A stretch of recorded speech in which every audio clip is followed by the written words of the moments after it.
Aloha, my name is Brian, and this briefing will cover the voucher briefing calculation. So if you want to follow along, I invite you to take out your voucher, which is a two-piece document that you have signed already. The first page will include your name, the date we issued a voucher, and the expiration date of your voucher. Along with that first page, we have the statement of family obligations, the obligations to the housing authority, to you, and other useful information about what you should and what you should not do in the Section 8 program.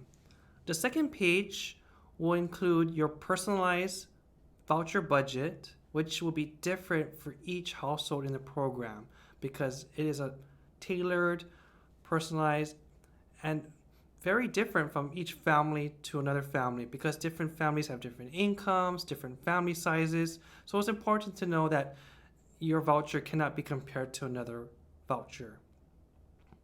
The information I'm sharing with you today will have examples and payment standards that might change. So I recommend you to do your diligence to double check our website to see if our payment standards have changed and to see if anything that you need to apply to this presentation will also need to be changed. On the back of your second page of your voucher, you will find different sets of payment standards. What the City and County of Honolulu did is group similar zip codes together so that it'll be easier for you to navigate your housing search and your budget. So we grouped things by letters from A through G, and we included the zip code right next to the letter of the group, and also the area that the zip code is commonly known to be associated with. For example, we have 96795, which is commonly known as Waimanalo. Then we have the number of bedroom size of your voucher, which will have the studio, the 1 bed, 2 bed, 3. So if someone has a 0 size bedroom, it will be considered a studio size voucher. What I recommend you to do is circle or highlight the voucher size that you've been issued on this table so you can focus on your personalized voucher budget.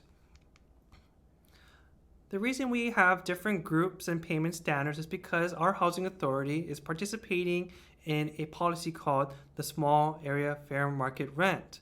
So each zip code will have its own unique subsidy standard based on the fair market rent of that area. Let's go over each group.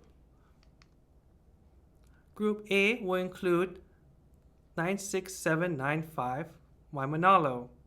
It's important when you're looking for housing is to be sure that the unit you selected isn't way over the rental price of the payment standard. So say you found a studio for $1,500 and you see here the studio size payment standard is $1,166. Well, $1,500 is way above the studio amount allotted here, so it's likely to be disapproved. So again, I recommend to use this as a tool to be sure what you're looking for isn't well above these numbers because this is going to be what your budget and it's very important to stay within it to be a place that will be more affordable for you and your family. Group B will include the zip code of Waianae. Group C will include the zip codes of 96817 Kapalama and 96826 Mo'iliili. See how close these two zip codes are? It's important to talk to your agent or the landlord to know what zip code you are currently in. Sometimes a division could be very close and you wouldn't know about it, so it's very important to confirm what zip code you are working with. Group D includes most of Hawaii, which is Aiea, downtown, Ha'ula, Ka'ava, Kahuku, Kamaki, Kaneohe, Laie, Manoa, Moanalua, and Waipahu. So generally, a lot of the zip codes will fall into this category. And if you are interested to only search in one category or one zip code of the island, I recommend you again to just highlight that area so you can focus on these numbers that will be more important to you. Group E will include subsidies that will be attached to the Ala Moana area, Ewa Beach, Haleiwa, Kapolei, Kunia, Mililani, Pearl City, Wahiawa, and Waialua. So it's a lot of area it does cover again. Group F is Kailua, Salt Lake, and Foster Village, and Waikiki. Finally, we have Group G, which is Kuli'o'o and Hawaii Kai. To help you understand what your voucher can be applied as and what your rent share could be, I recommend you to listen to these following scenarios to help guide you to understand your voucher budget. So what we'd be doing is using this example family. We can call it either the Hoku family or example family. This family has a voucher size of 2. They have 4 people, so 2 people per bedroom size, which they'll be given a 2-bedroom voucher. Their payment standard. Do we know what their payment standard is? We don't, because we need to know where they select to live and attach a payment standard group that corresponds to that zip code. So we don't know where they want to or what they found just yet, so we leave it as blank for now. And then we have a 30%, which is their 30% of their income. So for this example, we put $300. And then there's a 40% of their income. We will put $400 there. So this family could be bringing in about $1,000 monthly as income. So their 30% is $300 and their 40% is $400. Do we know what their gross rent limit is? And also, what is it? The gross rent limit is your maximum subsidy and also your ceiling that you don't want to hit when looking for places. So to get this amount, you need to add the plus difference plus the payment standard. This will get you your limit when looking for housing. So your plus difference for this household is $100, and they can add the payment standard once they find a place to understand what's their limit when looking for housing. For this example, we put $100. So let's go on to our first scenario. This first scenario is they found a place that's a 2-bedroom with a rent of $2,000, a low rise. All utilities are included part of rent and located in Kunia 96759. That's the zip code. So it's important to identify what group that this scenario belongs to before you start your example. For this first example, we are going to focus on these 2 very important formulas. The first one is the payment standard plus the difference equals the gross rent limit. That's the maximum. That is your highest that you can go for when searching for a unit. Underneath that formula, as you see on the top of the board, is the rent plus utility allowance equals the gross rent. So you're comparing that gross rent against the gross rent limit, the maximum, to see if whatever you found is either at or below the gross rent limit for us to approve in the program. So let's pull these numbers from that first example that I just mentioned. We found a 2-bedroom unit size, the rent of $2,000, and all utilities is included. And the unit type is a low rise. Sometimes landlords call it as a walk-up or a garden. The zip code is 96759.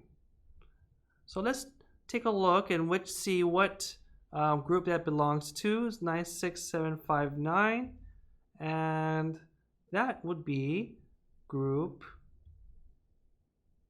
E, as in Kunia.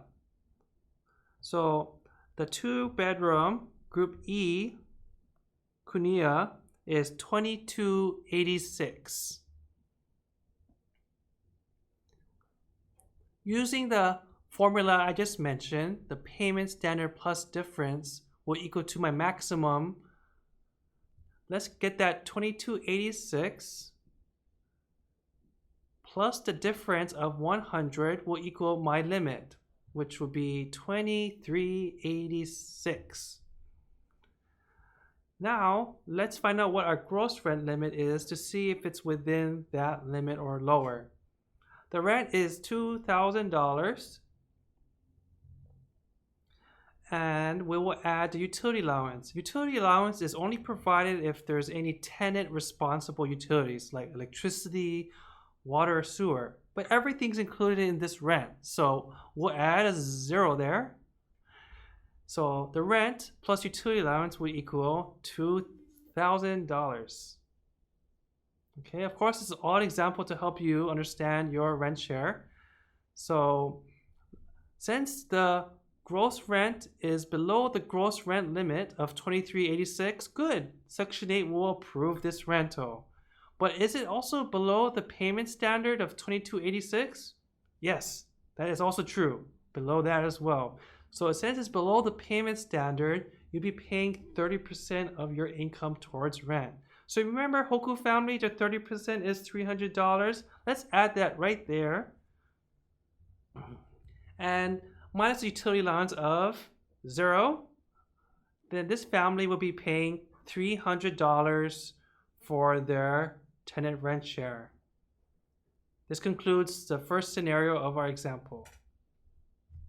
To start with the scenario number 2, we still have that same unit that we used for scenario number 1.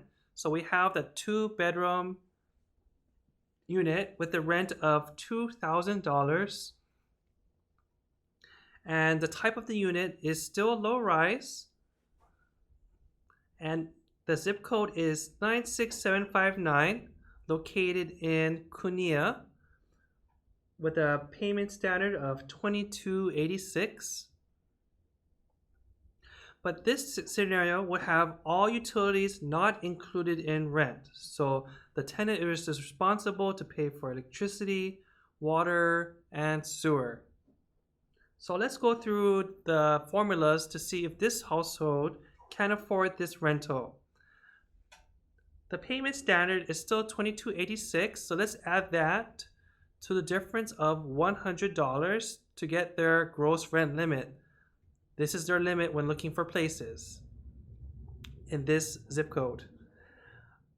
Then let's add the rent plus utility allowance to get the gross rent. So the rent is $2,000, but we don't know what the utility allowance is. So let's add that up, because what the City and County Section 8 office does is provide a monetary assistance by deducting that from your rent share, but it still has to be approved before we can make that determination. So going to our charts located in the rental packet, you'll find that there's a utility allowance schedule made for each type of unit. One for the duplexes, one for the low rise, and one for the high rise, and one for the single family home. So let's take out the low rise unit numbers. All right, on the top you would see low rise, and for the cooking electricity for the 2-bedroom, so when you're cooking your food, it wouldn't be by gas, but for all of our examples, just use by electricity so that everything is easy to learn today.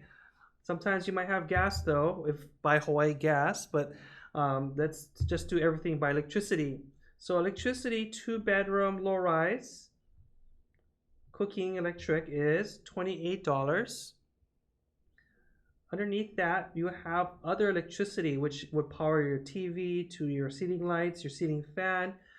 That number is $121. Followed after that is water heating. So sometimes your water can be heated by natural gas or electricity, or everything of the water heating could be included as a central water heating for some buildings like high rises. But for this one, the electricity for water heating is $66.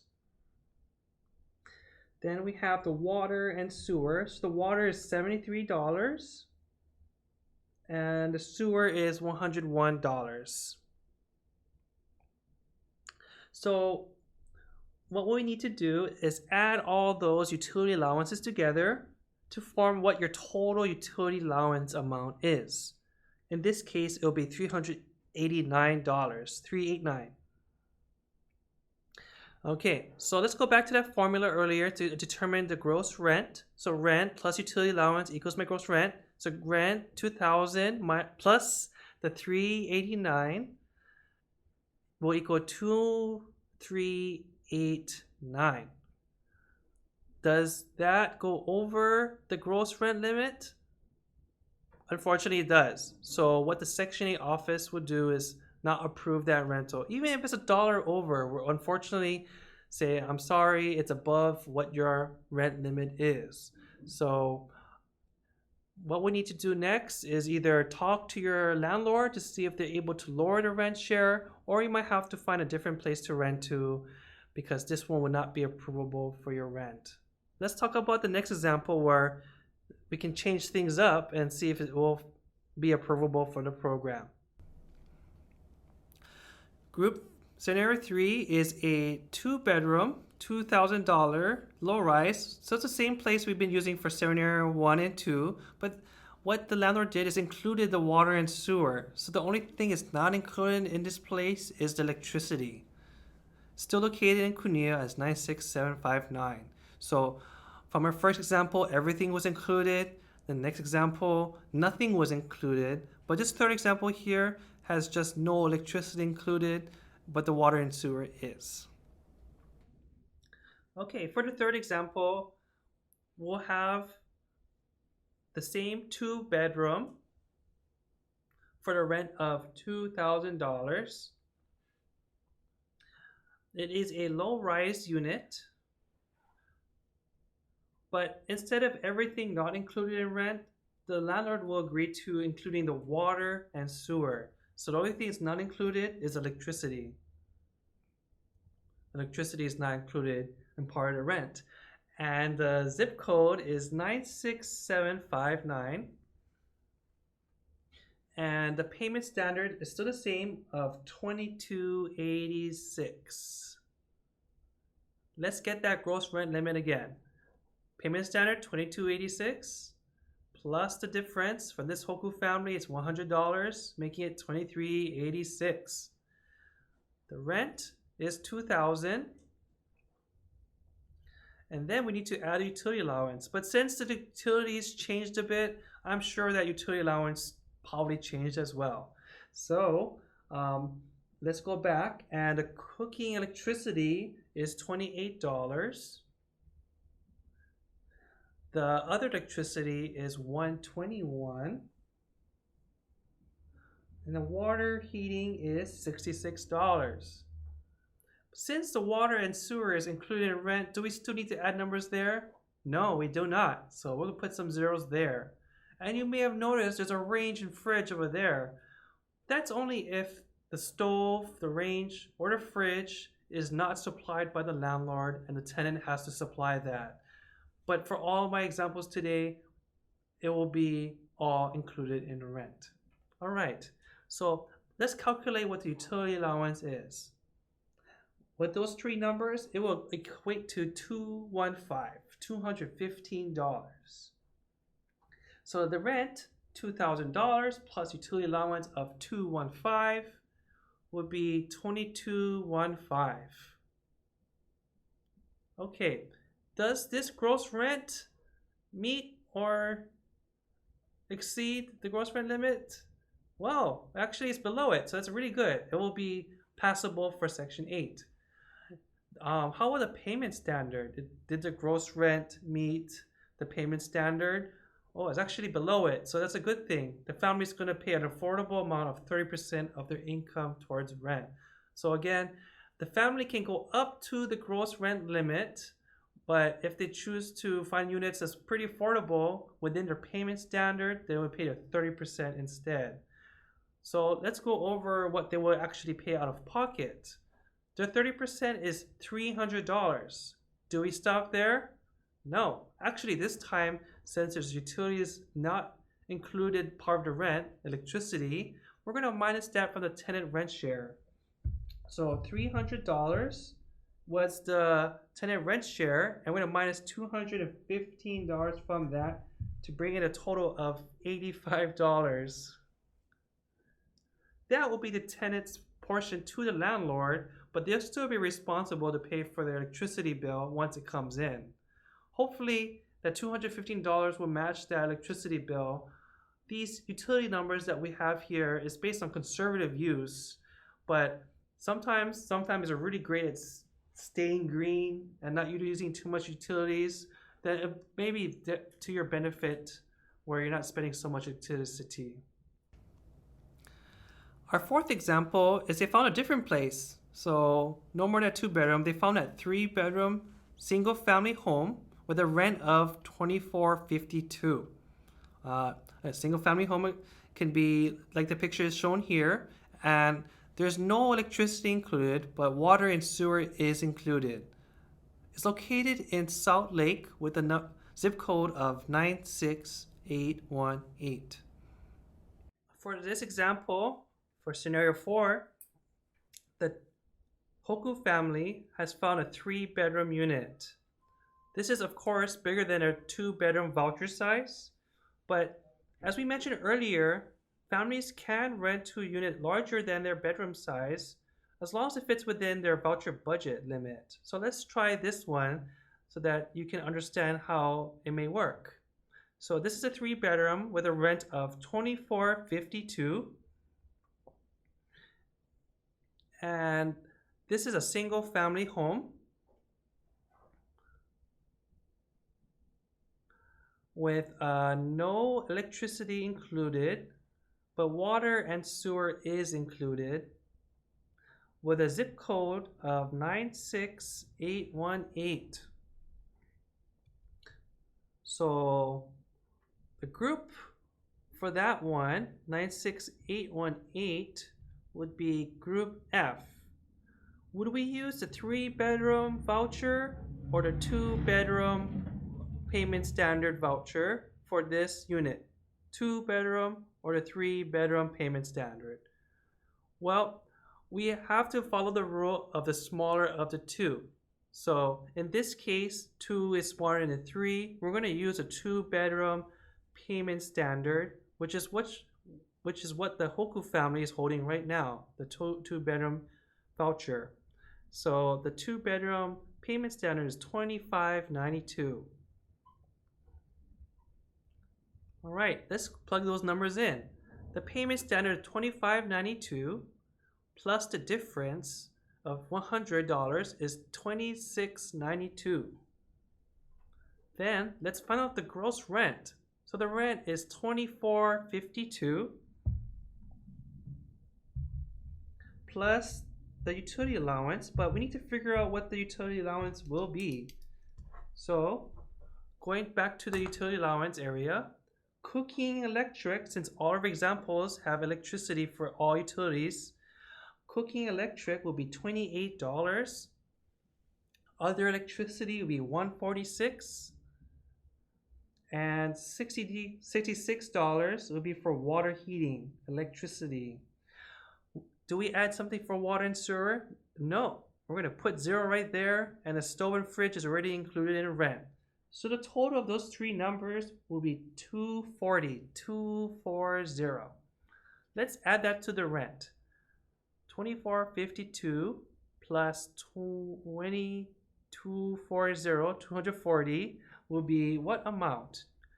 $26.92. Did it meet or surpass the gross rent limit? No, it's right on the money. It's right on the dot.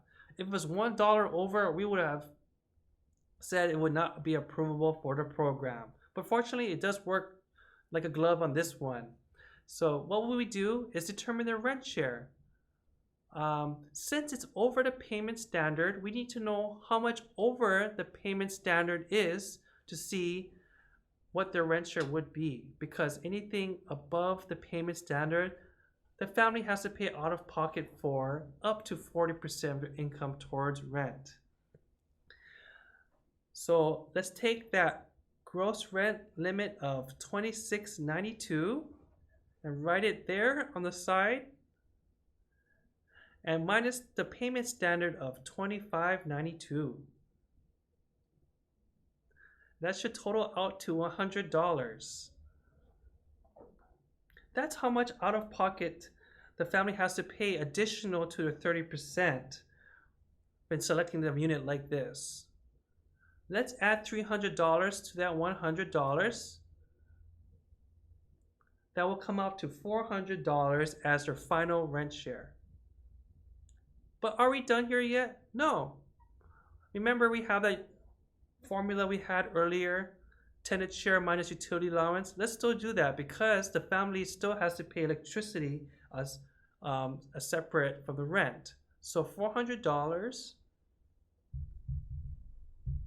minus the utility allowance of $240 would equal $160.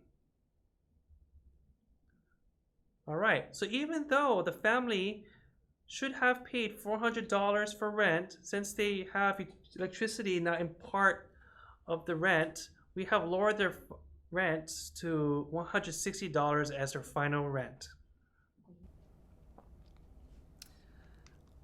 Our last example, the family does have a 2-bedroom voucher, but they found that it's kind of hard to find a place and they decided to stay where they're at, which is a 1-bedroom. It's smaller than their voucher size, but they're choosing to live there.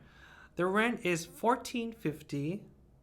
It's a high rise, meaning 5 stories or higher, and there's no electricity, but central water heating is included, and water and sewer is also included part of rent. This high rise, for example, is located in downtown Honolulu with a zip code of 96813. For this last example, scenario 5, the Hoku family, having that 2-bedroom voucher, has been searching for places but decided to stay where they're at, but as actually a smaller bedroom size than their voucher. They are staring at a 1-bedroom place.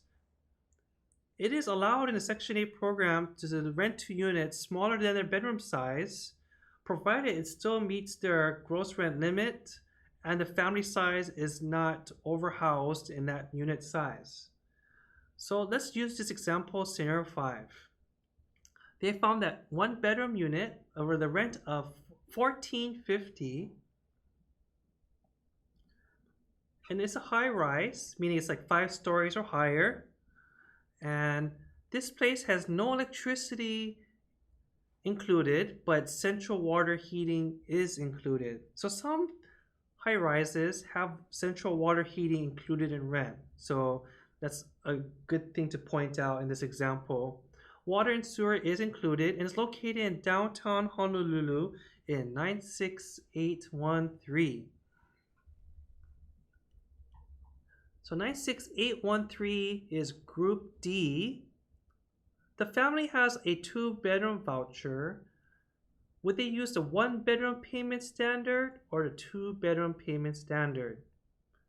Remember, like our previous example, they would use the lesser of the 2, which is the 1-bedroom payment standard. So let's get that 1-bedroom payment standard number out. That number is $15.20. So $15.20, let's add that to the formula for the gross rent limit. So $15.20 plus $100 will equal to $16.20. All right, now let's determine if the gross rent will meet this place. The rent is $14.50. Do we know the utility allowance? Let's look it up. So on your utility allowance chart, flip to the high-rise chart and we'll be using the 1-bedroom utility allowance or the 2-bedroom utility allowance. Just like the payment standard, we also have to use the lower of the 2. So please be sure to use the 1-bedroom utility allowance in this example. The electricity for the cooking will be $19, as all of our examples are all electricity. Then the other electricity will be $71. Is water heating included in this formula? No. Central water heating is included in this example. So we're going to put a 0 over there. And water and sewer is already included in rent. So we're going to add 2 zeros there. The total amount for this utility allowance will be $90. So going back to the gross rent, $1,450 plus the $90 will bring it to $1,540. Did this amount exceed the gross rent limit? No, it's well below it, so it's looking good. But let's see how affordable this rental is. Let's see how, since it's above the payment standard of $1,520, we have to determine how much over the payment standard it is. So the gross rent of $1,540 minus the payment standard of $1,520 is $20. That's how much out of pocket they have to pay additional to the 30%. So let's add the 30% of $300 next to the $20.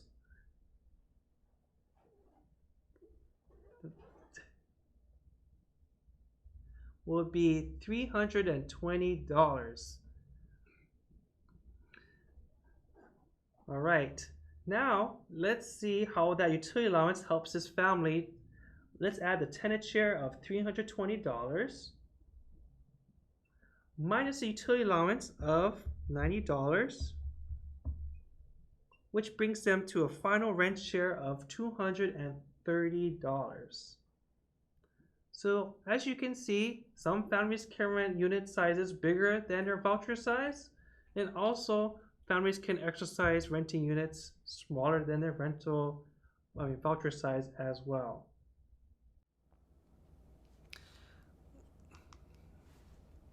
This concludes our scenarios. Let's just go over quickly what the Section 8 unit search step process is. For step 1, you need to search for a unit within your voucher time limit. Step 2, landlord and tenant must complete that rental packet. Step 3, submit the rental packet to the office to your assigned worker, where they, step 4, will refer the unit for inspection. Step 5, you need to decide on the move-in date and upon approval of inspection. As a reminder, Hawaii Landlord Tenant Code, you must notify the landlord or public housing within 28 days in writing before you terminate a rental lease.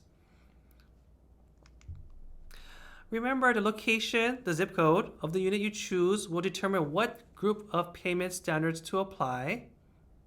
If you choose a unit that is smaller than your voucher size, then the housing authority will use the payment standard and utility allowance for the smaller size unit.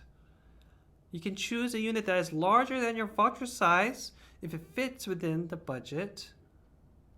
And your unit must pass the rent reasonable test. As for example, if you choose a unit, say it's $2,000, we'll compare 2 to 3 other units that's similar around the area to see if that $2,000 proposed rent will work. If you have questions, you're welcome to contact our Section 8 Honolulu office at 768-7096, where they can direct you to your assigned worker, or you can contact me at 768-7398. Mahalo.